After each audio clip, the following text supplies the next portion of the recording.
Hi అండి అందరికీ. కొత్తగా నేర్చుకునే వాళ్ళకి పర్ఫెక్ట్‌గా బ్యాక్ కటింగు ఏ విధంగా మనం మన ఆది బ్లౌజ్‌తో కట్ చేసుకోవాలనేది మీకు క్లియర్‌గా ఈ వీడియోలో మీకు ఎక్స్‌ప్లెయిన్ చేస్తానండి. వీడియో అనేది చివరి వరకు చూడండి. మీకు నచ్చితే ఒక లైక్ ఇవ్వండి. సబ్స్క్రైబ్ చేయడం మర్చిపోవద్దు. ఇప్పుడు మన ఆది బ్లౌజ్‌తో బ్యాక్ కట్ చేస్తున్నాం కాబట్టి క్లాత్ అయినా, పేపర్ అయినా ఫోల్డింగ్ అనేది మన వైపు ఉండాలండి. ఓపెన్స్ అనేవి అటువైపు ఉండాలి. సో, క్లాత్ అయితే మనకి ఎగుడు దిగుడు ఖర్చులు ఉంటాయి కదండీ కింద. దానికోసం ఒక హాఫ్ ఇంచు లైన్ అయితే వేసేసుకోండి. ఆ లైన్ పైన ఒక 1 ఇంచ్ అయితే ఇంకొక లైన్ అయితే గీసుకోండి. ఇది మనకి నడుము దగ్గరికి షేప్ బెల్ట్ లాగా వెళ్ళిపోతుందన్నమాట. ఇప్పుడు మన ఆది బ్లౌజ్ అయితే తీసుకోవాలండి. మీ బ్లౌజ్ ఏది కరెక్ట్‌గా ఉంటే ఆ బ్లౌజ్ అనేది తీసుకోవాలి. బ్లౌజ్ మీరు నేర్చుకుంటున్నారు కాబట్టి మామూలుగా లైనింగ్ ఉన్న బ్లౌజ్ తీసుకుంటే మీకు ఫిట్‌గా ఉంటదండి. సో, లైనింగ్ ఉన్నది తీసుకోండి. ఒకవేళ బాగా ముడతలు ఎక్కువగా ఉంటే కొంచెం ఇస్త్రీ చేసేసుకుంటే మీకు చక్కగా ఆది ప్రకారంగా అలా దింపేయొచ్చు పేపర్ కటింగ్ మీద. సో, నేనైతే నాకు కరెక్ట్‌గా నా సైజు బ్లౌజ్ తీసుకున్నానండి. ఇక్కడ వచ్చేసరికి షోల్డర్ దగ్గర నుంచి మనకి నడుము దగ్గర డాట్ ఏస్తాం కదండీ బ్యాకు. చూడండి ఇక్కడ నుంచి ఇక్కడ వరకు పట్టుకొని ముందు బ్లౌజు హైట్ అనేది చూసుకోవాలి. అంటే బ్లౌజ్ పొడవు అనేది మార్క్ చేసుకోవాలి. బ్లౌజు షోల్డర్ దగ్గర నుంచి నడుము దగ్గరికి పట్టి సో, బాగా ఎక్కువగా లాగద్దు. జస్ట్ అలా లాగేసి ఒక లైన్ మార్క్ అనేది షోల్డర్ దగ్గర గీసేసుకోండి. ఆ తర్వాత మనకి బ్లౌజ్ అనేది హైట్ వస్తుంది కదండీ. ఇప్పుడు బ్యాక్ మెడ మనకి ఎంత ఉంది ఏంటి అనేది ముందు కొలుచుకోవాలి. దానికోసం బ్యాక్ అనేది ఈ విధంగా కొలుచుకోండి. మీది బ్యాక్ ఎంత ఉంది ఏంటనేది. సో, బ్యాక్ వచ్చేసరికి ఇంతవరకు ఉంది కదండీ. మరి ఖర్చు కావాలి కదా! ఖర్చు కోసం ఒక హాఫ్ ఇంచు కంపల్సరీ 2 గీతలైతే మీరు తప్పకుండా గీసుకోవాలి. ఖర్చులతో సహా మనకి వచ్చేస్తుందన్నమాట. సో, ఇప్పుడు బ్యాక్ నెక్ అనేది మీకు ఈజీగా చూపిస్తానండి. ఎలాగా మనం నెక్ అనేది చాలా ఈజీగా మార్క్ చేసుకోవడానికి ఒక టిప్ చెప్తానండి. సో, మధ్యలోకి ఈ విధంగా పట్టుకోండి నెక్ అనేది. ఇక్కడ ఒక చిన్న డాట్ పెట్టుకుంటే మీకు సమానంగా వచ్చేస్తుందన్నమాట. సో, చూడండి ఎక్కడైతే మనం రెండో గీత అంటే ఖర్చు దగ్గర పెట్టామో అక్కడికి పెట్టేసుకొని ఈ విధంగా షోల్డర్కి మనం ఎక్కడైతే లైన్ అయితే పైన లైన్ గీసుకున్నామో ఆ లైన్ పైన షోల్డర్ వచ్చేలాగా మీరు బ్లౌజ్ని లాగద్దండి. సేమ్ ఎలాగుందో అలాగా పెట్టేసేయండి పేపర్ మీద. ఇలా పెట్టిన తర్వాత మధ్యలో మనం ఒక పాయింట్ అయితే పెట్టాం కదా, ఆ పాయింట్ నుంచి మీరు ఈ విధంగా మార్క్ చేసేసుకోవాలి. అంటే రౌండ్ తిప్పేసుకోండి. ఇది రౌండ్ జాకెటే కాబట్టి నాకు రౌండ్గా వచ్చిందన్నమాట. సో, అలాగే డబల్ లైన్ కూడా గీసుకోవాలండి. మనం ఇప్పుడు ఖర్చులు కూడా కావాలి కదా మెడ దగ్గర, అందుకని డబల్ లైన్ అనేది గీసుకోవాలి. ఇంకా షోల్డర్ వచ్చేసరికి నాకు 3 ఉందండి. సో, 3 ఉంది కాబట్టి అటు ఒక పాయింట్, ఇటు ఒక పాయింట్ ఎక్స్ట్రా పెట్టుకోండి. ఎందుకంటే మరి ఖర్చులు కావాలి కదా! సో, అందుకనే అటు ఒక పాయింట్, ఇటు ఒక పాయింట్ ఒక హాఫ్ పెట్టుకుంటే సరిపోతుంది. సో, ఇప్పుడు మీ బ్లౌజ్‌ని చక్కగా సరి చేసేసుకోండి. క్లిప్‌లో చూపిస్తున్నాను చూడండి. ఇప్పుడు మనకి నడుము ఎంతుంది ఏంటనేది చక్కగా కొలతలతో చక్కగా వచ్చేస్తుందన్నమాట. ఇక్కడ మీకు కనిపిస్తుందా? ఈ విధంగా బ్లౌజ్ పేపర్ మీద వేసేసుకొని సో, మీకు నడుము అనేది ఎక్కడి వరకు ఉందనేది అక్కడ ఒక పాయింట్ పెట్టుకోవాలి. మరి ఇవి కట్స్ ఉంటాయి కదా బ్యాకు, మరి దానికోసం కావాలి కదా!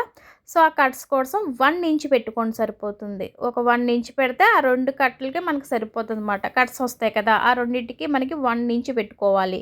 సో, నెక్స్ట్ వచ్చేసరికి మనకి మరి ఖర్చులు కావాలి కదా! మరి బ్లౌజ్‌కి ఖర్చులు లేకపోతే ఎలాగా మీ ఇష్టం. 1 ½ అయినా పెట్టుకోవచ్చు, 2 అయినా పెట్టుకోవచ్చు. నేనైతే ఒక 2 అయితే పెడుతున్నాను. ఒక 2 పెడుతున్నానండి నేను.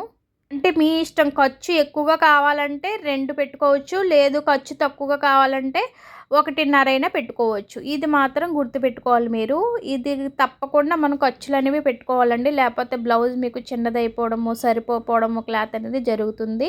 ఈ పాయింట్లు 2 కూడా గుర్తుపెట్టుకోవాలి. ఇక్కడ ఇప్పుడు మనం చంక అనేది కొలుచుకోవాలండి. చంక కొలుచుకోవాలి అంటే ఇప్పుడు మనం డాట్ల కోసం ఎక్స్ట్రా పాయింట్ పెట్టాం కదా! అక్కడి నుంచి ఇక్కడ వరకు మనకి నడుము దగ్గర నుంచి చంక దగ్గర ఒక పాయింట్ అయితే పెట్టుకోవాలండి. చంక దగ్గర ఒక పాయింట్ వస్తే పైన ఒక పాయింట్ పెట్టాలి. ఎందుకు పెట్టాలి? ఖర్చు కోసం పెట్టాలి కాబట్టి మీరు తప్పకుండా 2 పాయింట్లు కంపల్సరీ పెట్టుకోవాలి. అంటే ఖర్చుతో సహా ఒక పాయింట్ తప్పకుండా ఒక హాఫ్ ఇంచ్ ఉండేలాగా పైకి పెట్టండి. అప్పుడు మనం ఇప్పుడు ఎక్కడైతే పాయింట్లు పెట్టుకున్నామో ఆ పాయింట్లు మొత్తం కూడా ఈ విధంగా స్కేల్ సహాయంతో ఈ విధంగా కలుపుకోవాలి. ఓకేనండి.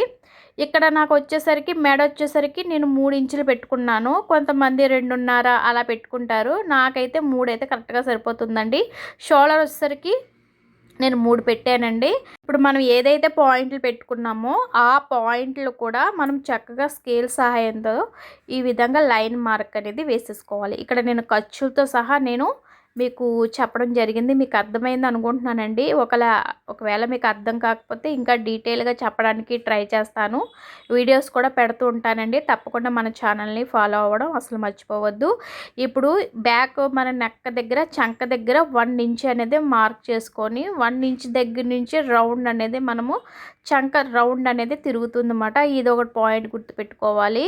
సో అలాగే మనకి బ్యాక్ మెడ కూడా ఒక హాఫ్ ఇంచ్ పెట్టుకొని మనము రౌండ్ అనేది తిప్పుకుంటే చక్కగా సరిపోతుంది. ఇక్కడ మనకి మరి డాట్స్ వస్తాయి కదా, డాట్స్ కోసం మీ ఇష్టం 2.5 లేదంటే 3 అయినా పెట్టుకోవచ్చు. ఎక్కువగా 3 ఉంటుంది, 2.5 చాలా తక్కువ. కొంచెం స్టైల్ జాకెట్లకైతే అలా తక్కువ పెట్టుకుంటారు. నార్మల్ జాకెట్కి అయితే 3 ఇంచులైనా మనం పెట్టుకోవాలి. ఇది ఒకటి గుర్తుపెట్టుకోవాలి. కరువు స్కేల్తో తీసుకొని చక్కగా వెనకాల రౌండ్ అనేది తీసుకోండి. రౌండ్ అనేది వచ్చేస్తుంది. చంక దగ్గర ఒక ఇంచు పెట్టుకున్నాం కదా, ఆ 1 ఇంచు నుంచి మనం కరువు స్కేల్ తీసుకొని ఈ విధంగా రౌండ్ అనేది తిప్పుకోవాలి. చంక రౌండ్ మనకు వచ్చేస్తుంది నీట్గా. మనకి బ్యాక్ అనేది రెడీ అయిపోయిందండి. ఇప్పుడు మనం కట్ చేసుకుందామండి. సో ఇక్కడ మనకి డాట్ల కోసం మీ ఇష్టమండి. ఇక్కడ 3 అయితే పెట్టుకుంటే సరిపోతుంది మనకి కరెక్ట్గా. నేనైతే 3 పెడుతున్నానండి. డాట్స్ ఉంటాయి కదా మనకి బ్లౌజ్ బ్యాక్ సైడ్వి, అవి డాట్ల కోసం నేను 3 ఇంచుల దాకా పెట్టుకున్నాను. కరెక్ట్గా సరిపోతుంది అన్నమాట. ఇప్పుడు మనం కట్ చేసేసుకుందామండి. మీకు కట్ చేస్తేనే బ్లౌజ్ షేప్ అనేది మీకు తెలుస్తుంది. బ్యాక్ సైడ్ అనేది పేపర్ మీద మీకు తెలియకపోవచ్చు. నేను కట్ చేసి చూపిస్తాను చూడండి. చాలామంది మాకు రౌండ్ తిరగట్లేదు అని అంటున్నారు. రౌండ్ తిరగాలంటే మీరు ఒక కాగితం కానీ ఒక క్లాత్ కానీ తీసుకొని సో రౌండ్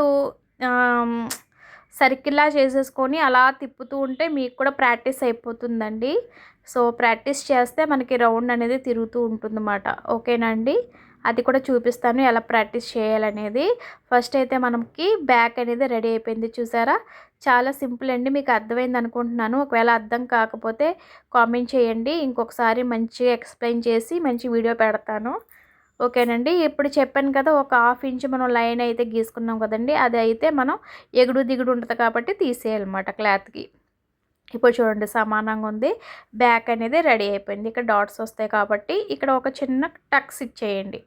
అంతేనండి, బ్యాక్ అనేది రెడీ అయిపోయింది. చూసారా ఎంత ఈజీగా ఉందో. మీకు అర్థమైందండి? ఒకవేళ అర్థం కాకపోతే కామెంట్ చేయండి. ఇంకొకసారి నేను క్లియర్గా మీకు వీడియో అనేది పెడతాను. చాలా వీడియోస్ ఉన్నాయి. ఫ్రంట్ బ్యాక్ తర్వాత షేప్ బెల్ట్, హ్యాండ్స్ అవన్నీ ఎలా కట్ చేసుకోవాలి అన్నీ కూడా నేను వీడియో పెట్టాను. చెక్ చేయండి. వీడియో నచ్చితే లైక్, సబ్స్క్రైబ్. Bye bye.